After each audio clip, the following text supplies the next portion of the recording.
There is new evidence, according to the lawyers for Trump, that Nathan Wade and Fani Willis were lying to the judge on the witness stand. If this is true, they are going to be lucky if they walk away with their license to practice law. So this is Megyn Kelly updating us as to what happened today. As he come on to the page, hit the like, balance, subscribe if you haven't done so as yet. Thank you. In the case is with us, and we're going to get you updated on the bombshell developments that dropped earlier this morning. Phil, thanks for being here. Always happy to be with you, Megyn. Good afternoon. Thank you very much, and to you. All right, so let's just start with the headline. The headline is that the defense lawyers for Trump filed a brief today attaching an affidavit from an investigator who works for the defense, who went and somehow, you're going to explain how, managed to get a subpoena for Nathan Wade's cell phone records, not all of his, the specifics of his texts, but that show where he was, what cell phone towers his phones were connecting to, how many times he called Fani Willis, etc. There's a ton of detail in here.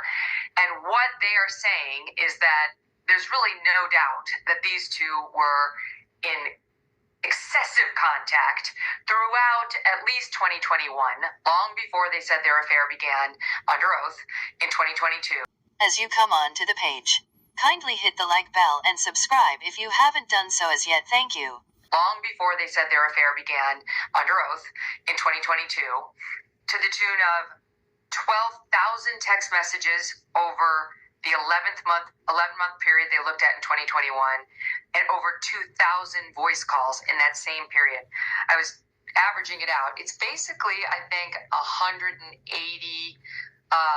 text messages a month, which is a lot, or it's 180 voice calls a month, which is insane. I went back just for kicks to see how many voice calls my husband and I had this month, Phil, and it was 46. All right, so they were averaging 180, these alleged non-lovers during 2021, and the cell phone tower evidence seemed to suggest there were also overnight visits between these two allegedly platonic friends. So what was your takeaway on what you read this morning? Yeah, so that's quite something. And of course, we have not heard their response, but I don't know what their response could be, because what they did, they used something called geofencing, which basically, law enforcement uses it all the time to solve crimes. Anytime somebody goes somewhere with a smartphone, it can be tracked. And this is, quite frankly, one of the first times I've ever seen it used this way by the defense in a criminal case.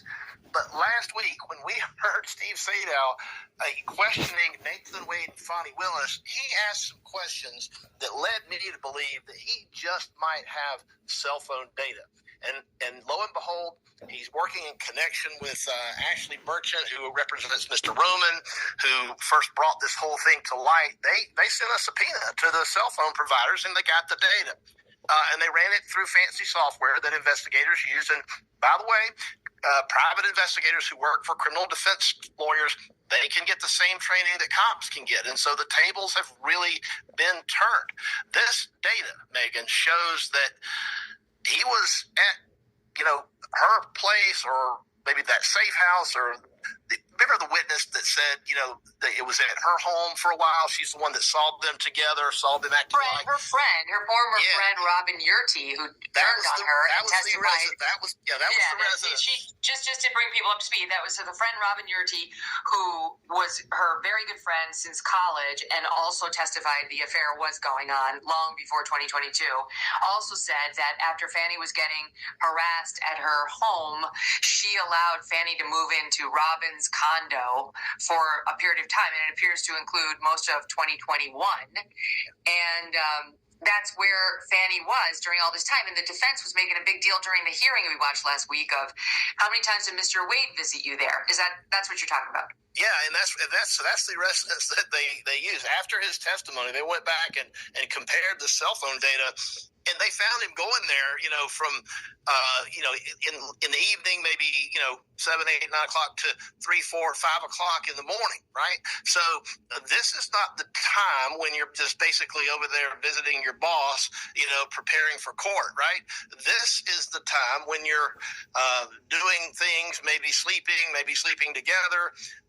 But this is not the general sort of, we're just going to hang out and have drinks kind of time, right? No, let me put some numbers on that. So what the private investigator Charles Middlestad is saying is that the cell phone records show that at a minimum of 35 occasions, when Mr. Wade's phone connected for an extended period to either one of these towers in close proximity to where Fani Willis was living, the data reveal he is stationary and not in transit, so it's not like he's doing a flyby. So at least 35 occasions in those 11 months, in addition to the 2,000 voice calls and just under 12,000 text messages.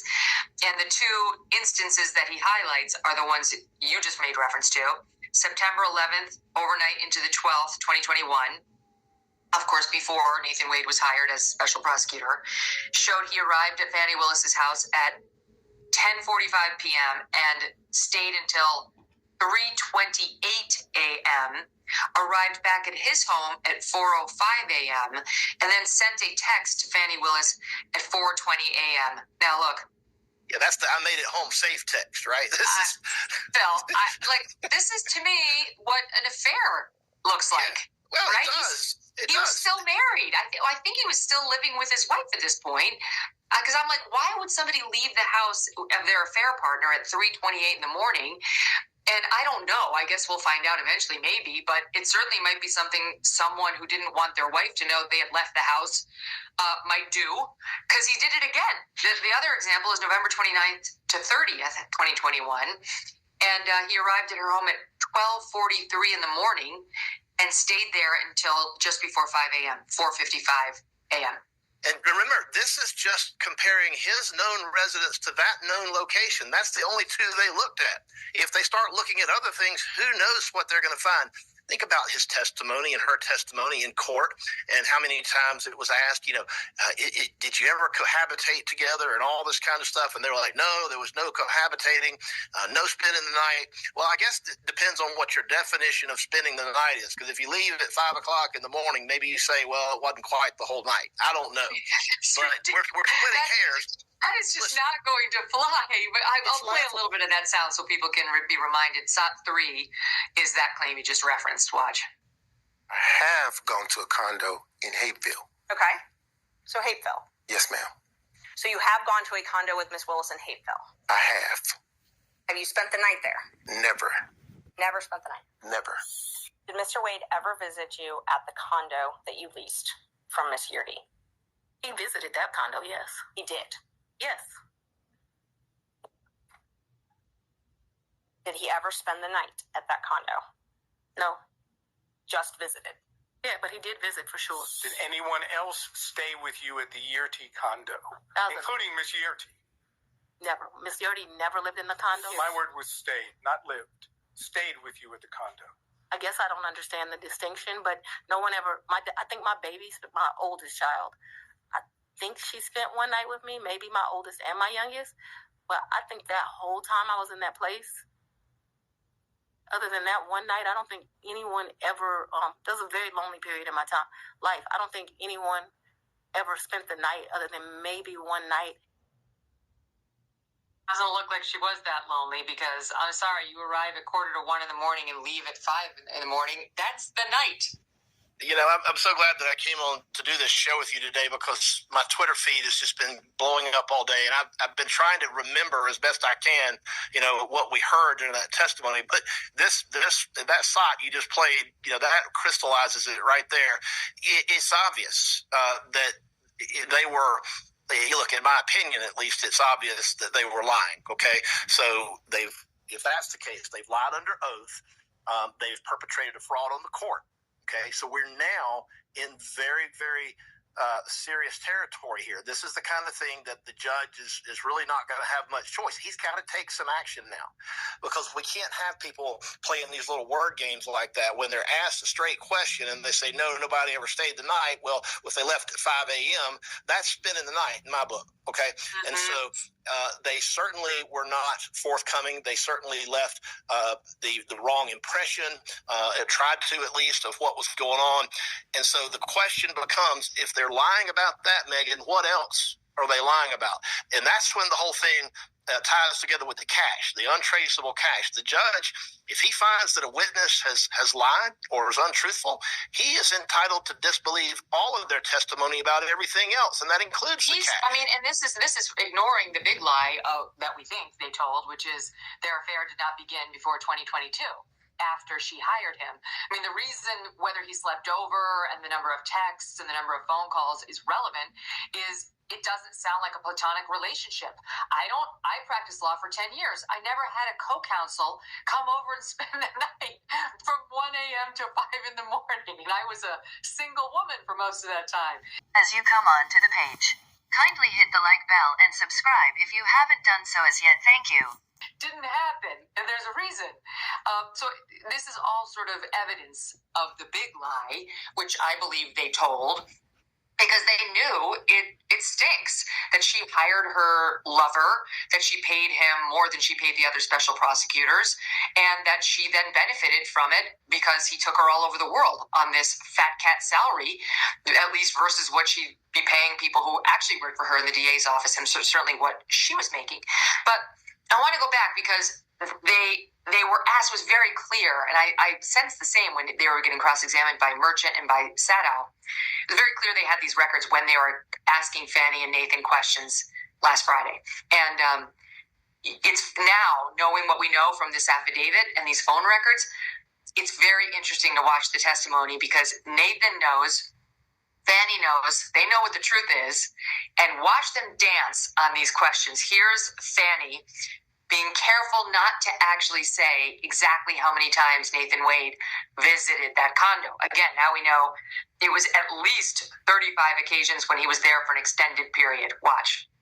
Could you give us an approximation of how many times Mr. Wade visited you at the condo between the time you moved in and prior to November 1 of 2020? I don't think often, but I don't want to speculate. Can we say more than 5, more than 10? I'm going to tell you the problem I'm having here. Let's say more than 10, but I'm not sure that that's even accurate. He certainly has come and picked me up, gone and grabbed some food to eat.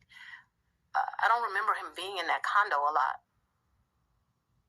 I'm sorry. You want a number, and what I don't want to do... Giving me your current and best recollection is all I'm asking for. That's all I can give you, sir. So now we got a real sense that they were only asking the question. Because they already knew the answer, they wanted to see if Fani Willis and Nathan Wade would be truthful. Okay, and now here's Nathan Wade. Just for the audience, because the name is interesting, it sounded like Hateville, Georgia. I remember thinking that last Friday, thinking, who would name their town Hateville? It's Hape with a P, like Paul, Hapeville. Here's Nathan Wade's commentary about the number of times he visited the condo. Your answer is yes. Prior to November 1st of 2021, you would have gone to the Hapeville condo and been there with Miss Willis, correct? Yes.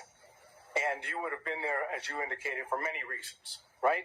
Yes. Can you give me just a list a few of the reasons? Miss Yurdi resided there.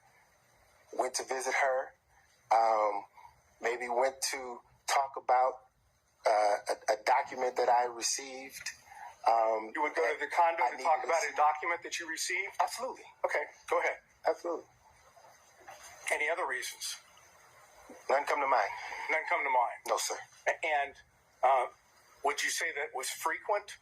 When I say frequent, do you think prior to November 1st of 2021, you were at the condo more than 10 times? No, sir.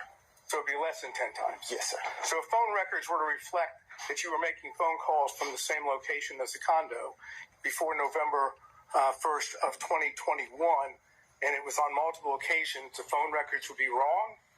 If phone records reflected that, yes, sir. They'd be wrong. They'd be wrong. Any other reasons why you would be in the Hapeville area on multiple occasions prior to November 1st of 2021? Let's see. The Porsche Experience is there. I'm sorry? The Porsche Experience is there. Okay, so that would have been one. Any other reason? Yes, sir. The airport is there. Airport in Hapeville. Yes, sir. Delta Airlines is headquartered there. Let's see. Restaurants there. Okay.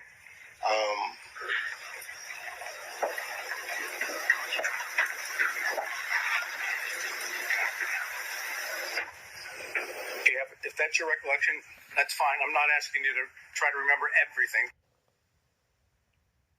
Okay, Phil. So, again, I never had an associate drop me off a document at 2 in the morning and then stay for several hours. The Porsche Experience, unless that's a euphemism for what he calls Fanny, that doesn't work either. Fulton County District Attorney Fani Willis and the relationship that she had with the special prosecutor that she hired to oversee the election interference case against former President Donald Trump. Cell phone data obtained by Trump's legal team shows Nathan Wade, that special prosecutor, visited Willis's neighborhood at least 35 times in the 11 months before Willis hired him in late 2021. Twice, Wade arrived late at night and left early the following morning. The data shows about 2,000 calls and 12,000 text messages between Wade and Willis from January to November 2021. Why this matters, the timeline is everything in this case. An explosive court filing in Atlanta today, now raising new questions about Fulton County District Attorney Fani Willis and the relationship that she had with the special prosecutor that she hired to oversee the election interference case against former President Donald Trump. Cell phone data obtained by Trump's legal team shows Nathan Wade, that special prosecutor, visited Willis's neighborhood at least 35 times in the 11 months before Willis hired him in late 2021. Twice, Wade arrived late at night and left early the following morning. The data shows about 2,000 calls and 12,000 text messages between Wade and Willis from January to November 2021. Why this matters, the timeline is everything in this case. Modality was used to eliminate the possibility that hits could be associated with routine travel on I-75 or I-85 or nearby the airport. He did his best to eliminate any commercial site that was in the cell phone towers. Having said that, it's not an exact science. But, you heard him there saying, scoffing at the notion he was ever there more than 10 times. Well, the truth will out. It will always come out. I think the one thing that you in that testimony that he left out was that he went down there to that condo to get her to help him with his briefs. I think that's probably what he should have said. And that's probably more close to what's being accurate. Listen, this was a booty call. That's what these were. Look, we can call a spade a spade, and he can say if he wants to that the phone records are wrong, but they're not. Phone records don't just change themselves. They've got him. They've got him dead to rights. They've caught him. They've caught her, quite frankly, I think, in my opinion, in some lies. And it's not just one. It's over and over and over and over. And so now this case is no longer about the guilt or the innocence of the accused. It's about the prosecutor. It's about the prosecution team now. All of these people that work for her, they now have to go into court, and they've got to decide for themselves, do we still carry this water for our boss? Do we buy into this claim that the phone records may be fake? Because they have an ethical obligation as lawyers to be truthful and candid with the court. And they can't go into court and advocate something that's knowingly false.